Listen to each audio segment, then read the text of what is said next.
You felt it. Something about shopping at Walmart just feels different now. The locked cases, the cameras, the receipt you feel like you need to check before you even reach your car. That feeling isn't in your head. Walmart is changing. Not the logo, not the name, the actual experience of shopping there. And most people haven't connected what's really happening yet. Before the end of this year, Walmart is rolling out technology across all 4,500 US stores that can update every single price instantly from one control room. There's a data system already running that knows more about you than you realize, and regulators have already launched an investigation. None of it is random. It's all connected. And once you understand what's actually changed, you'll never walk into a Walmart the same way again. Let's start with the thing you've almost certainly noticed already: the locks. At first, it made complete sense. Razors behind glass, baby formula, cigarettes, high-value items that have always been targets for theft. Nobody pushed back on that. It was reasonable, proportionate, and for a long time the list stayed short enough that most shoppers barely registered it. But then the list kept growing. Skincare, vitamins, laundry detergent, batteries. And then it started getting strange. A package of steaks, a rotisserie chicken, a pair of reading glasses under $15, a basic winter hat, a comb behind a locked case. That's the moment something shifted. Not just in store layouts, but in how people felt walking through those aisles. Not angry, exactly. Something closer to disorientation. A quiet question forming that nobody quite had words for yet. Since when do you need to flag down an employee to buy something you'd normally grab without breaking stride? Here's what makes it more complicated than it first looks. This isn't a Walmart-only problem. The National Retail Federation has documented that major retailers across the United States have significantly expanded locked merchandise into new product categories, driven by rising inventory shrink and organized retail crime. Target, CVS, Walgreens, Kroger, the direction is industry-wide. But Walmart is the largest retailer in America. More than 255 million shopping visits pass through its stores every single week. When Walmart changes something, a huge portion of the country feels it immediately. No gradual adjustment, no easing in. When Walmart moves, millions of people experience that change on their very next trip. And the real cost of the locks isn't the glass itself, it's the time. Go on any major video platform and you'll find dozens of videos showing the exact same scene. A shopper standing in front of a locked case. They press the button. They wait. 3 minutes, 6 minutes, 8 minutes. Some give up entirely, leaving the item behind because they simply ran out of patience. Meanwhile, employees are rushing between departments, juggling a ring full of keys, unlocking case after case for a line of customers who just want to buy ordinary things. Walmart says these measures reduce inventory shrink and protect merchandise. That's a real, documented business problem. Retail theft in the United States is not exaggerated, and stores have a legitimate reason to protect their inventory. But here's the tension no press release can resolve. The people causing the problem aren't the ones waiting 6 minutes to unlock a case of vitamins. The honest customers are absorbing that cost in time, in frustration, in an experience that used to feel effortless and increasingly doesn't. Walmart built one of the most powerful retail empires in history on one core promise: respecting your time. Get in, get what you need, get out. That simplicity wasn't accidental. It was the product. It was the reason people chose Walmart over every other option available to them. Millions of shoppers are still coming for the low prices, but that gap, small as it feels on any single trip, is where something much bigger begins. Because something else is happening at the exact same time. Quieter than the physical locks, but in many ways far more revealing about where American commerce is actually headed. A structural shift in the quiet contract between the store and the person holding the cart. To understand how a basic trip to the grocery store turned into an exercise in high-tech surveillance and behavioral tracking, you have to look back at the fundamental architecture on which Walmart built its modern dominance. The story does not start with smartphones or algorithmic databases. It begins in 1983, when a regional retail chain out of Bentonville, Arkansas, made a high-stakes infrastructure bet that quieted every competitor in the industry. Walmart became an early adopter of unified barcode scanners and satellite communications. By 1987, Sam Walton had completed the largest private satellite network in the United States, linking every individual store directly to corporate headquarters. That satellite network was not designed to track human beings. It was designed to solve a purely geographic and logistical trap. Traditional retail was constrained by inventory lag. A manager in Ohio had to manually order replacements after realizing shelves were empty, taking days or weeks to reconcile stock levels with distant suppliers.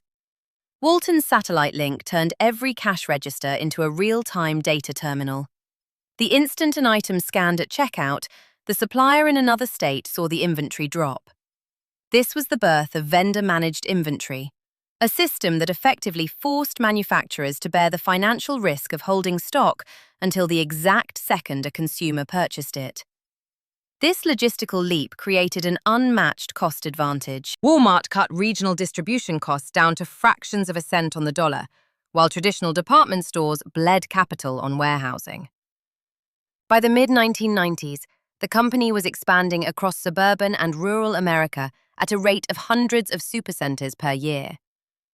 The model relied on a precise geographical strategy: saturate small towns surrounding a central distribution hub, drive local independent merchants out of business through unmatchable scale, and become the sole economic infrastructure for everyday life in thousands of zip codes.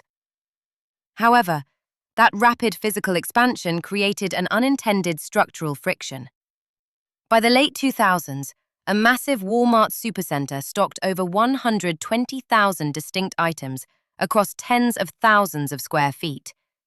Managing physical price tags across that immense space became an operational nightmare. Every single price adjustment required a physical paper tag to be printed, sorted, distributed, and manually swapped by an employee holding a scanner. In an era of volatile supply chains and fluctuating inflation, executing broad price updates across 4,500 facilities required millions of human labor hours every single year. The manual tag system was inherently prone to human error. Discrepancies between the shelf price tag and the checkout scanner database began to accumulate. Between 2012 and 2022, state departments of agriculture and consumer protection agencies across multiple jurisdictions launched regulatory audits into pricing accuracy at major big-box retailers. Regulatory inspections in states like North Carolina, Ohio, and California repeatedly cited retail stores for systemic overcharge errors, where items scanned at the register for higher amounts than the prices posted on the physical shelf tags. In several prominent enforcement actions, major retail operators paid millions of dollars in civil penalties and court-ordered restitution to resolve allegations of widespread pricing non-compliance. These civil penalties were not merely administrative fines. They exposed a structural vulnerability in physical retail operations. Under traditional state laws, physical shelf tags represented a legally binding price representation. If an employee failed to update a paper tag after a corporate price increase took effect in the main server, the mismatch created an immediate legal liability every time a customer checked out. The physical friction of paper tags was actively capping the speed at which corporate management could adjust prices in response to wholesale cost increases and supply chain disruptions.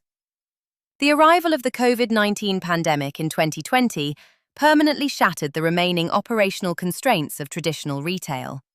As supply chains fractured, shipping container rates surged from $2,000 to over $15,000, and wholesale commodity prices fluctuated on a daily basis. The traditional model of static, slow-changing retail pricing collapsed entirely. Furthermore, the rapid growth of e-commerce platforms like Amazon, which execute millions of programmatic price adjustments every single day using automated algorithms, exposed the extreme disadvantage of operating physical stores burdened by paper tags. To survive in an environment defined by rapid inflation and aggressive e-commerce competition, physical retail needed a way to eliminate human labor from the pricing equation altogether. The solution was the rapid development and deployment of electronic shelf labels, commonly known as ESLs. Powered by microdisplay technology and low-power wireless communication protocols, these digital tags allow a centralized corporate server to alter the displayed price on any shelf in any store anywhere in the country within seconds. By 2024, corporate announcements confirmed plans to install hundreds of millions of ESL units across the entirety of the retail footprint. On paper, corporate executives framed the initiative as an operational victory for efficiency and environmental sustainability, highlighting the total elimination of paper waste and the savings of millions of labor hours. But economic analysts and consumer advocates immediately recognized that the technology represented far more than a simple operational upgrade. The deployment of ESLs effectively dissolved the historical barrier between online digital commerce and physical brick-and-mortar retail. For the first time in commercial history, physical stores gained the technological capability to fluctuate prices at the exact speed of the internet.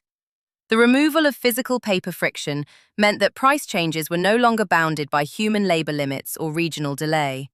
The infrastructure was officially locked into place, setting the stage for an unprecedented shift in how prices are determined, tracked, and delivered to the American public. While the physical installation of electronic shelf labels across thousands of locations transformed shelf management, the secondary phase of this retail transformation was unfolding silently behind digital screens.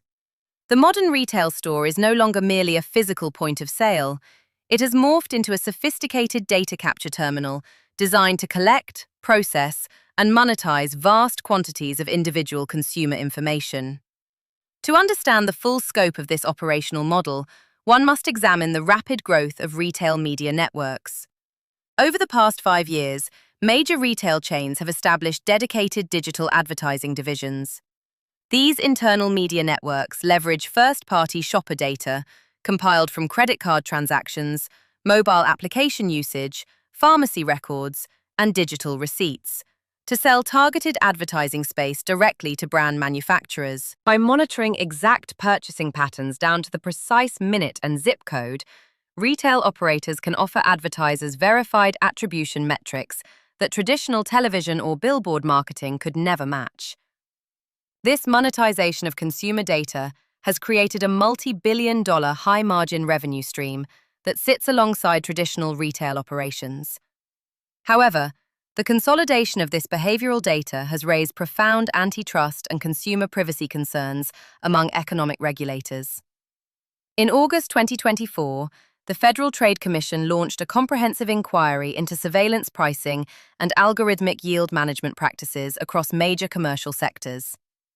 Regulatory researchers began investigating how intermediaries and large conglomerates collect personal financial metrics, location signals, demographic flags, and past purchasing behavior to feed dynamic pricing software. The central economic risk identified by academic researchers and legal experts is the theoretical transition from uniform pricing to individualized price discrimination. Under traditional economic models, a posted price applies equally to every consumer who walks down the aisle. Under an algorithmic pricing ecosystem supported by real-time digital tags and targeted mobile applications, the price displayed to a consumer can theoretically be calibrated against their estimated willingness to pay. While major retail corporations maintain that electronic labels are used solely for competitive matching and operational efficiency, legal scholars note that the underlying technical architecture capable of facilitating dynamic, personalized pricing is fully operational across thousands of facilities. Simultaneously, the widespread adoption of automated surveillance infrastructure inside store locations has created unprecedented operational tension on the retail floor. To combat inventory shrinkage, which retail industry trade groups estimated at over $100 billion nationwide in recent years, companies invested heavily in computer vision networks, public view monitors, and artificial intelligence scanner tracking at self-checkout bays. Automated camera systems hanging directly over checkout lanes utilize machine learning models to detect unscanned items in shopping carts or mismatched weight metrics on bagging scales. This rapid automation of security and pricing enforcement has generated widespread friction for daily consumers and store personnel alike. System false positives at self-checkout terminals frequently trigger automatic lane locks, forcing shoppers to wait for intervention by overworked floor staff. Concurrently, the mass enclosure of high-theft merchandise behind physical glass locks, a direct response to organized retail crime cartels targeting high-value health, beauty, and consumer electronic goods, has severely disrupted the traditional velocity of in-store shopping. Internal industry data reveals a clear paradox resulting from these physical security measures. While locking cases reduces direct product theft, it drastically depresses legitimate sales volumes in affected categories. Frustrated consumers frequently abandon purchases rather than waiting extended periods for an employee carrying a physical key master code. Frontline workers, caught between handling automated register errors, retrieving locked inventory, and managing shelf compliance, face elevated levels of operational stress and workplace conflict.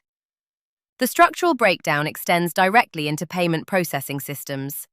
As payment flows have been centralized through proprietary corporate processing networks and cloud infrastructure, technical outages have generated immediate, large-scale financial disruption. Documented incidents across major national chains demonstrate that local payment terminal freezes or database synchronization delays can result in duplicate debit authorizations, temporary bank account freezes, and widespread customer service backlogs. Because store-level staff lack access or authority to modify central database logs, affected consumers are often forced into protracted administrative disputes between financial institutions and corporate customer service departments. This convergence of automated security, algorithmic pricing infrastructure, real-time consumer data harvesting, and centralized payment architecture has fundamentally reshaped the mechanics of American retail. State legislatures across the country, including lawmakers in New York, California, and Illinois, have responded by introducing targeted privacy legislation aimed at restricting facial recognition tracking, mandating clear disclosure of algorithmic price changes, and enforcing strict data collection limits. As regulatory scrutiny intensifies and public friction increases, the traditional model of transparent, friction-free brick-and-mortar commerce has officially been replaced by an opaque digital ecosystem.